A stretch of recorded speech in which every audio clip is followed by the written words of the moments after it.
What's up guys, it's Tommy here and welcome to a brand new Liverpool transfer news video, and we have a massive update on the Kylian Mbappé to Liverpool transfer story, and we will talk about all of that in detail. But if you enjoy these transfer news updates, leave a like, if you are new around here, subscribe, turn on the bell notifications so you never miss the latest Liverpool transfer news updates. And the Paris Saint-Germain sporting director Leonardo has confirmed that Kylian Mbappé wants to leave PSG. And also Real Madrid yesterday submitted a massive transfer bid of 160 million euros, which is 137 million pounds, and that is just absolutely mind-blowing, because a few weeks ago Real Madrid said that they have no money, they can't sign Mbappé and they can't really sign anybody else. This is the first transfer window where I think they didn't sign a player for a transfer fee in a long time. They sold Odegaard to Arsenal for like 30 million. They signed David Alaba, but that was a free transfer. And I think after the Super League fiasco and after last season's massive disappointment, Florentino Perez and the Real Madrid hierarchy really wants to show the fans that they still want to compete at the highest level. But they probably knew Paris Saint-Germain would reject their first bid, so it's very questionable whether Real Madrid will go in with a second bid. But Leonardo told this about Mbappé to a French media outlet, RMC Sport. Kylian Mbappé wants to leave. That seems clear. If he wants to leave, we will not stop him, but he will leave only on our terms. The sporting director Leonardo declared that Real Madrid's approach was illegal because they contacted the player Mbappé, hinting that Real Madrid did not go through the official channels of contacting Paris Saint-Germain first. And you know, that happens many times in football. It happened with Liverpool when we tried to sign Virgil van Dijk and Southampton complained to the Premier League, so we had to wait 6 months. Is this just a tactic by Real Madrid to ruffle the feathers of PSG because they know that they can get Mbappé on a free transfer? I don't think Liverpool can compete with these figures that are bandied about. Liverpool don't have 150 million pounds to spend on Mbappé right now, but there is a very good possibility that Real Madrid don't have that amount as well, and that they are basically just bluffing and trying to appeal their fans. And also there is a good chance that Mbappé will run down his contract and he will leave as a free transfer next summer, and Liverpool, I think, have a good chance of signing Mbappé if he comes as a free transfer. Leonardo also went on to say, we have no plans to talk to Real Madrid again. The deadline is August the 31st at midnight. This is how the transfer window works, and for us, we are clear. We keep him and we extend his contract. We are not going to let Mbappé go for less than what we paid for him when we still owe Monaco money. And when he was asked how he reacted to the Real Madrid offer, he said, we have not had much public communication on all that, but our position has always been to keep Kylian Mbappé, to extend his contract. That has always been our aim, and that is still the case. We made 2 significant offers to Kylian, one at the level of the top players in our squad 2 months ago, and one above that of those players very recently. We want to prove to him that he is an important player at the center of our project, but not above the project. And Leonardo also continued saying a similar thing to what I said. He said, in terms of our position on Real Madrid, it seems like a strategy to try to get an answer of no from us to show that they have tried everything and they wait for another year to get Mbappé on a free transfer. For the last 2 years, Real Madrid have been behaving like this. It is not correct, it is illegal even because they contacted the player. It is unacceptable for us because it is not correct. It is proof of the strategy. An offer comes 1 year before the end of his contract and 7 days before the end of the transfer window. They want us to reject, to show to Kylian that they tried everything and they can start negotiating for next year. Yes, we said no verbally, but we will not hold anyone back. If someone wants to leave and our conditions are met, we will see. So basically PSG confirmed that they will only let Mbappé go for a ridiculous transfer fee, and if it was any other club, I think they would have sold him for this amount. But if because it is Paris Saint-Germain and because the Qatari owners have unlimited amounts of money, money, they can say no. It's like getting a very good offer for an old Ferrari, but because you have unlimited amounts of money, you don't sell it, even though the offer is more than its value. I think Mbappe, realistically, because he has 1 year left on his contract, he's worth maximum 100 million. But that is the absolute maximum that I would think in today's market, with a player 1 year left on his contract, is worth. But he also, in this economic climate, maybe even that is a stretch, because 1 year later you can get him on a free transfer, and Mbappe is still very young, so he still has a good 10 years ahead of him in his career. So 1 year is nothing for him. He's not getting old anytime soon.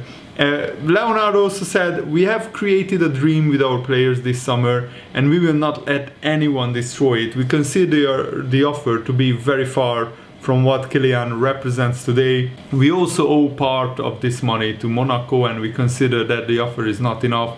I cannot confirm the numbers, but it is around that. It is less than what we paid for him, but it is above all the way in which Real Madrid have gone about it that we do not like. Kylian wants to leave, that seems clear. If Real Madrid are making an offer, then it's pretty clear that Mbappe wants to leave. I am giving a position that I think is clear for everyone. We cannot, the week before the end of the window, change our plans. If he wants to leave, we will not hold him back, but on our terms. With Kylian, I have spoken a lot. He has always said the same things to us. Kylian has always promised that he would not leave the club for free. That is always what he has said to us. We have never opened the door to a departure, never. People say that I want to sell, and Nasser Al-Khelaifi, the Paris Saint-Germain president, does not. But Nasser and I think the same thing. We are on the same wavelength. We defend the club. Our aim is to extend his contract and keep him. But if a player wants to leave, that is on our terms. That goes not only for Kylian, but for all the players. Of course, PSG can't hold Mbappe hostage, but if Mbappe really promised Paris Saint-Germain that he will not leave on a free transfer, that puts him into a very, very difficult position, because I think Real Madrid's offer is perfectly reasonable. 137 million pounds for a player who has less than 10 months on his contract. I think it's a ridiculously good offer, and yet Paris Saint-Germain rejected it. So yeah, what do you think about this? Let me know in the comments below. And also big news, Harry Kane has confirmed that he will stay at Tottenham. He said some bogus crap things in his statement, that he's staying because the fans have supported him all along and he wants to please the fans, but then why did you want to leave? And he said, I will stay this summer, which is also telling. I think it's plain and simple. Daniel Levy and Tottenham wanted 150 million for Harry Kane, or maybe even more, because he still has 3 years left on his contract. Man City offered money for Harry Kane, but not enough. They didn't meet Tottenham's valuation, so in the end Tottenham said no, and Harry Kane probably doesn't want to upset the fans and the Tottenham hierarchy too much, so he said that he will stay. And I think this is very significant, because if Man City don't sign a striker, even though there is talk of Cristiano Ronaldo trying to engineer a move to Manchester City, I would be amazed if that happened, even more surprised than when I found out Messi is going to from Barcelona to Paris Saint-Germain. Imagine the Man United fans, how upset they would be if Ronaldo signed for the City rivals, Man City. But I still think that is an advantage for Liverpool. If Man City don't sign a striker like Harry Kane, and honestly, who else is on the market right now? Maybe Ronaldo, but I don't even think he's properly on the market, but we will see. And I find it absolutely ridiculous, and I'm sick to my stomach that teams like Man City and Paris Saint-Germain can afford to spend these ridiculous wages and ridiculous amount of money. I mean, how can even Man City bid 130 million for Harry Kane when they already signed Jack Grealish for 100 million? It just makes the football world an absolute mockery. The financial fair play, let's not even talk about that, because that's not even in play right now. Because if you can't just hire the most expensive lawyers, then you can get out of it, which Man City did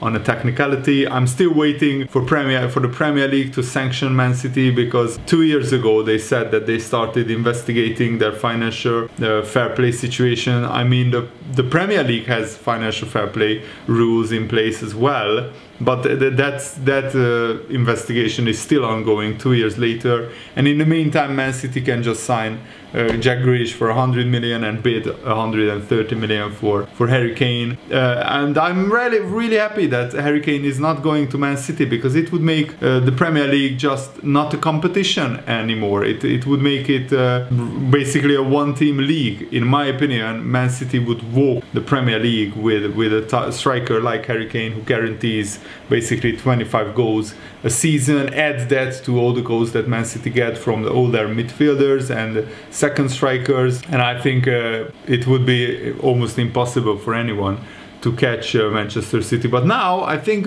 Chelsea, Liverpool and Man United have a chance, especially Chelsea and Liverpool. I think they will be the closest rivals to Manchester City. And also great Liverpool news, Andy Robertson has signed a new long-term contract. He's staying at Liverpool for another, I think, 4 or 5 years. And he said, obviously when the negotiations started and it looked as if my future was going to be here longer term than what it was, then I think it's no secret that I'm happy at this club. I want to stay for as long as possible, and to extend my stay, it's always a happy time for me, my family. We are settled here, we love everything about this football club, and I'm glad that the journey is continuing. And he said, when you sign for a massive club, I still remember the day as if it was yesterday when I signed here, and obviously you have ambitions to become a regular player for Liverpool, to win trophies for this club, to do everything else.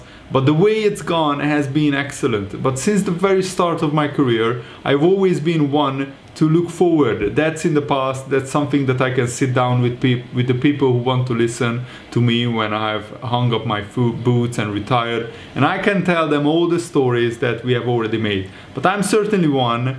And I know a lot of people in this training ground just now are people to look forward, and people who want to create more history, more stories, more memories, to win more trophies.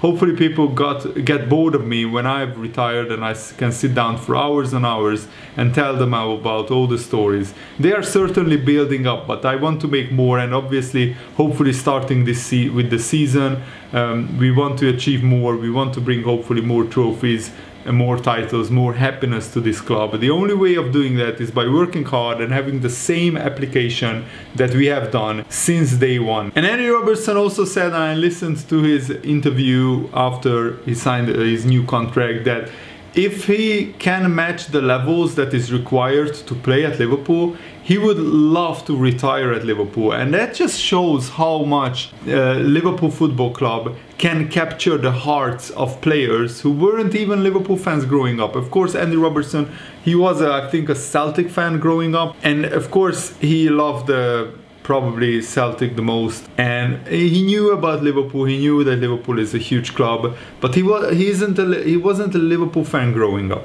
But players become Liverpool fans when they join this club, and the fans that create this incredible atmosphere around the club, and the tradition, the history, and also the recent success, Jurgen Klopp, and everything that Liverpool have been building right now is fantastic. I still think that Liverpool need to sign one more attacking players, especially now that Shaqiri went to Lyon. We have Origi and Minamino and maybe Harvey Elliott as the backup forward players.